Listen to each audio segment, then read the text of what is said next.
perlu bekerja sekeras mungkin, sepintar mungkin untuk mendapatkan berkat-berkat untuk kebutuhan kita. Tapi jangan sampai kita mengorbankan seperti yang kita tadi pikirkan. Yang kedua, ini adalah sudut kan'en. Kan'en itu adalah bersyukur, ya. Orang perlu punya rasa syukur. Kalau orang tidak punya rasa syukur, mulai muncul hal yang negatif, iri. Kalau orang tidak punya rasa syukur, mulai muncul lagi mengeluh. Kalau orang tidak punya rasa syukur, bisa juga muncul hal-hal yang namanya rasa kurang ini dan kurang itu, terjebak ke dalam berbagai kekhawatiran dan kecemasan. Tujuan hidup manusia bukan mencari harta dan keuntungan semata-mata. Kita perlu tahu bahwa dunia ini hanyalah sementara.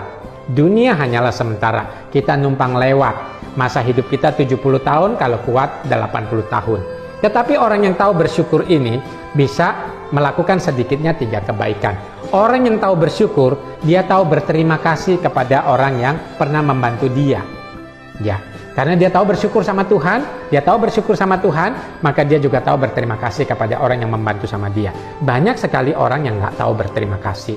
Ada namanya musuh dalam selimut, tusuk orang dari belakang, nggak tahu terima kasih, banyak sekali. Nggak peduli dengan mereka. Yang penting kita jadilah orang yang tahu bersyukur. Yang kedua, orang yang tahu bersyukur mudah sekali berbuat baik.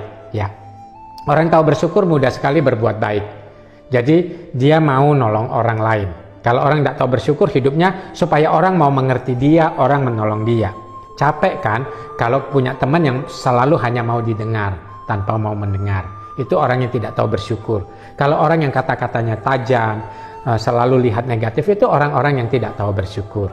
Nah saudara, hidup kita nggak bahagia kalau kita nggak tahu bersyukur. Ya. Lalu ini tadi cecu, ini tadi kan'en. Maka di sini adalah sudut namanya sancie. Sancie, pepatah Tionghoa itu berkata tuo singsan, banyak-banyaklah berbuat baik. Ya. Tapi sancie juga adalah selain banyak berbuat baik. Coba kalau kita kenal sesama kita, kenal orang lain, atau kita berteman, bersosialisasi, cari lebih dulu mana kelebihan dan kebaikannya. Orang yang cepat melihat kekurangan orang lain daripada kebaikan orang lain, sebenarnya dia adalah orang yang sakit. Karena itu mari kita cari kebaikan orang lain.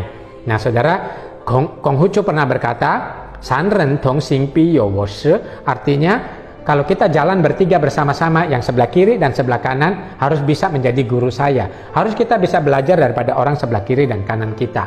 Orang bijak itu tahu bahwa tidak ada orang yang tidak punya tempat di muka bumi ini.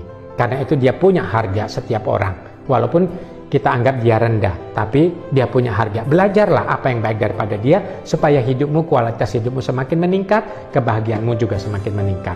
Yang terakhir adalah sudut paurung. Paurung artinya merangkul.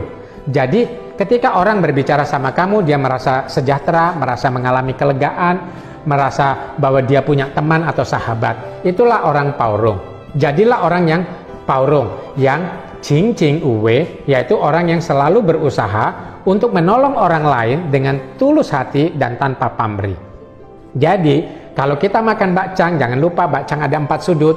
Cecu, ya, rasa cukup. Kan'en, miliki rasa syukur. Sancie, jadilah orang yang bisa melihat kebaikan orang lain dan belajar daripada orang lain. Dan paurung, supaya kita bisa menjadi orang yang bisa menjadi sahabat bagi orang lain, yang bisa menolong dengan tulus dan tanpa pamrih. Selamat makan bakcang, selamat merayakan Pechun, selamat Tuan Ucie, Sihuan Tajia atau Ping'an. Harap semua mengalami damai sejahtera. Mari kita makan bakcang. Zaijian.